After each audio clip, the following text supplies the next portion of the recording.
Let's get back to Facebook right now. Last night, we learned the identity of that whistleblower who shared these internal documents with lawmakers in the Wall Street Journal. Frances Haugen also filed complaints against Facebook with federal regulators. That led to investigations and a hearing on Capitol Hill that showed us some of our lawmakers have no idea where to begin with regulation. We're going to start with the moment when Connecticut Democratic Senator Richard Blumenthal had a question about Finstas. Take a look. Will you commit to ending Finsta? Senator, again, let me explain. We don't actually do Finsta. What Finsta refers to is young people setting up accounts where they may want to have more privacy. You refer to it as privacy from their parents. What in my interaction with teens, what I found is that they sometimes like to have an account where they can interact just with a smaller group of friends. Well, Finsta is one of your Finsta is one of your products or services. We're not talking here about Google or Apple. It's Facebook, correct? Finsta is slang for a type of account. Okay, will you end that type of account? I'm not sure I understand exactly what you're asking. All right, we got a lot to get to tonight, including that big Facebook outage today. Eric Peterson with the Center for Technology and Innovation, Young Voices Associate Contributor, joining me here on the Final Five. So when this story broke the other day, I immediately thought of you because we've talked about it on this show before, where lawmakers, it seems, have no idea at times what the hell they're being called upon to regulate. And then everything with Facebook over the last 48 hours really amplified the need to have a cogent understanding as to what this company is doing and what they're up against and what they're dealing with. Yeah, absolutely. I think it's a little ironic because if you go to the hearing earlier, clearly Richard Blumenthal knows what he's talking about, but that clip went viral on social media, certainly made it look like he didn't know what he's talking about. I think if we've learned anything over the past 48 hours is that nobody really has a great handle on how social media works. It's still a new technology, and that's where we're getting a lot of the feedback for it. And, you know, Facebook obviously is having some problems with their router today in a very, very public way. Did they try unplugging it?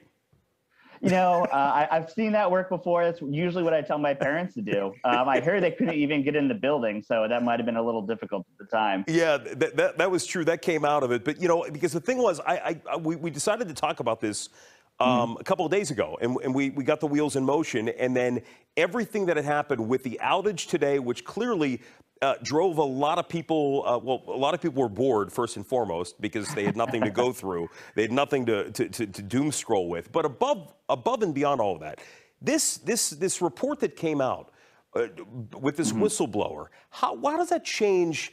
How does that change the storyline that we've been seeing over the last couple of weeks with Facebook and the impacts it might have on younger users? You know, I think we learned two things from the whistleblower report. One is that Facebook has been collecting a lot of data and they haven't been sharing it with the public. And that might be information that parents are really interested in. It's certainly information that lawmakers are really interested in. But I think if you go past the headlines and past the doom scrolling you're talking about, you know, I haven't looked at all the Facebook documents, but what the Wall Street Journal has made public, it tells a more nuanced and complicated story about how it's dealing with teens' mental health. And a lot of the factors Facebook looked at, Instagram made teens feel better about themselves, including teen girls. One of the things that they did the best at was making people feel very connected. And, you know, we're just getting out of the pandemic. I started to think about where we would be at with all the technology we have to keep us connected. You know, how much worse would depression in teenagers be when you were locking them at the home and not letting them hang out with their friends? So it's a more nuanced story. And unfortunately, politicians on Capitol Hill don't like to tell a nuanced story. Yeah. But it's going to be something that we're going to be struggling with, I think, for a long time. So we're going to see this whistleblower appear on Capitol Hill tomorrow. And obviously, there's going to be a lot of attention paid to it. And look, we know that from a political angle, and this is something I believe we've talked about on the show. I mean, people hate Facebook and dislike social media for different reasons. You have one side believing that it's been a conduit for propaganda. You have another side that believes it censors conservatives. So is there common ground when we talk about how you deal with this, how you approach Facebook, how you approach social media, all constituencies, Republicans, Democrats, whatever, can agree that there are fundamental things that Facebook needs to address? I think if you're going to see some agreement on Capitol Hill, it is certainly going to be in that dealing with teenagers and children, right? Obviously, the Instagram for kids has gone down in flames. Right. I don't know if that will ever be coming back. But I think you raise a good point that Republicans and Democrats fundamentally have different issues on it. If you listen to Ms. Haugen talk, you certainly think that Facebook isn't taking down enough hateful content. You know, she's blaming January 6th on some of that content, things that Facebook contributed to it. Republicans on Capitol Hill don't want that story, right? They think that Facebook is being overly censorious. So on the sort of things that the whistleblower, I think, is most concerned about, I don't think you'll see any agreement at all. On the children's mental health, again, I think it's a more complicated story, but if Congress is going to get together, it is going to be around that.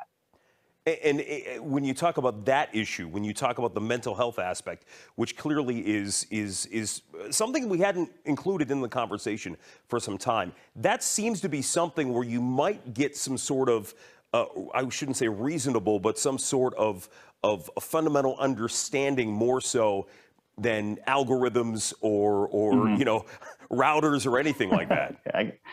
Yeah, I mean, you know, most people in Congress are parents, right? They have kids. They've given their kids smartphones. They've had the conversations with their kids about going online, what sort of apps to download, what sort of apps are safe. You know, that's been a big change between, you know, families having one computer and having a few websites to go onto versus, you know, every kid at 11 or 12 years old having a smartphone in their pocket. Yeah. And they've probably been online for years, right? Everyone's seen a 3 or 4 year old who can navigate their YouTube app on their iPad.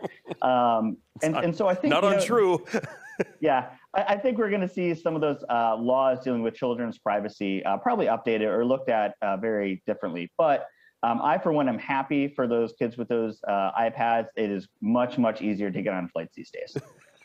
You're absolutely right. Eric, got to leave it at that. Good to see you again, my friend. Thanks for staying up late. It's great to see you. All right. Yeah, no problem. Final Five, back after this.